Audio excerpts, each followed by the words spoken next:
তা হ্যালো বন্ধুরা, দেখতে পাচ্ছেন আমি আমার বৌদির বাড়িতে এসেছি। তা বৌদি আজকে ডিনারে লিট্টি করছে।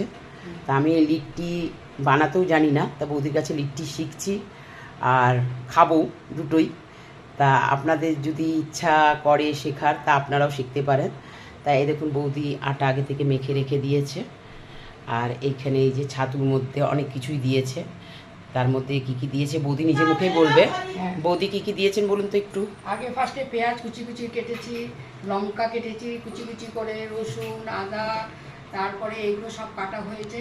তারপরে একটু জোয়ান, কালো জিরে, তারপরে ছাতুর মধ্যে দিয়েছি দুটো লেবু, হ্যাঁ লেবু থাকলে লেবু, আচার থাকলে আচার। আর তারপরে এগুলো দিয়ে ছাতুটাকে একটু একটু জল ছিটে দিয়ে দিয়ে ভালো করে মেখেছি সুন্দর করে। আর ওটাতে একটু জল লাগে আর তেল, কাঁচা তেল দিয়ে সব একসঙ্গে মেখে টেখে তারপর ওটা রেডি করে রেখেছি। আটা মাখা হয়ে গেছে, ময়দা আটা, তার সঙ্গে নুন, একটু তেল, একটু মিষ্টি দিয়ে ওই সব মাখলাম। আটা মাখা হলো, ছাতু হলো, তারপরে লুচি এবার ভাজছি। এবার বৌদি এই যে পুরগুলো করছে, এই দেখুন ছাতুর যে মাখাটা সেই পুরটা করছে। এবার খেয়ে দেখবেন। হ্যাঁ, আপনারা ট্রাই করে, ট্রাই করে দেখবেন কেমন লাগবে খেতে। একদম একদম। কিন্তু একটা চোখা বানাবেন, চোখা বেগুন, চোখার সাথে খেতে বেশি ভালো লাগে। একটা চাটনি, ধনেপাতা চাটনি করবেন, হ্যাঁ, পুদিনার চাটনি, এগুলো সব দিয়ে, টমেটো, ভীষণ ভালো লাগে। একটু ছোলা রোস্টে, বাদাম, রসুন, একটু আদা, একটা লঙ্কা, বাহ, হ্যাঁ একটু তেঁতুল আর ধনেপাতা দিয়ে ওটাকে বাটবেন। বাহ, দিয়ে তার সঙ্গে আপনার ওই চোখা আর লিট্টি হেভি লাগবে খেতে।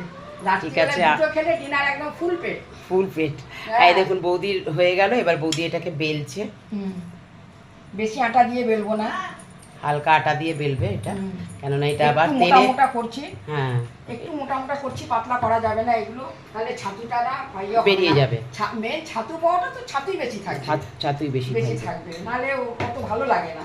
আর বাজারেরটা হচ্ছে কি, ওরা একটু অন্যরকম করে। আচ্ছা আচ্ছা, আমরা এটা ঘরোয়া, তো আমরা একটু নিজের মতন খুব সুন্দর করে করি। আচ্ছা বৌদি, এইটা কি আবার ভাজবেন আপনি? আবার ভাজছি, এটা তেলে ফ্রাই করবে। আচ্ছা আচ্ছা, লুচি যেরকম ওই রাধা বল্লভী করে, হ্যাঁ আচ্ছা আচ্ছা, সেরকম করে ভাজছি। বাহ। তাই এরকম ভাবে আমরা সমস্ত ছাতুগুলো পুর ভরে বেলে নিচ্ছি। হ্যাঁ, সব আগে থেকে রেডি করতে হয়। হ্যাঁ, আর এরকম ভালো লাগে খেতে। গরম খাবেন একদম, কিন্তু ঠান্ডা খাবেন না। ঠান্ডা ভালো লাগে না, ঠান্ডা খাবেন না, একদম গরম খাবেন, খুব টেস্টি লাগবে খেতে। বাহ, আমার মনে হয় ভালো লাগবে। না ভালো লাগে সত্যি কথা। লিট্টির পরোটা আমাদের তো ভীষণ পছন্দ। আর এই দেখুন এইখানে এই যে আমার ভাইজি, এই যে ভাজছে, এই দেখুন, এই দেখুন ভাজছে চিকেন পকোড়া।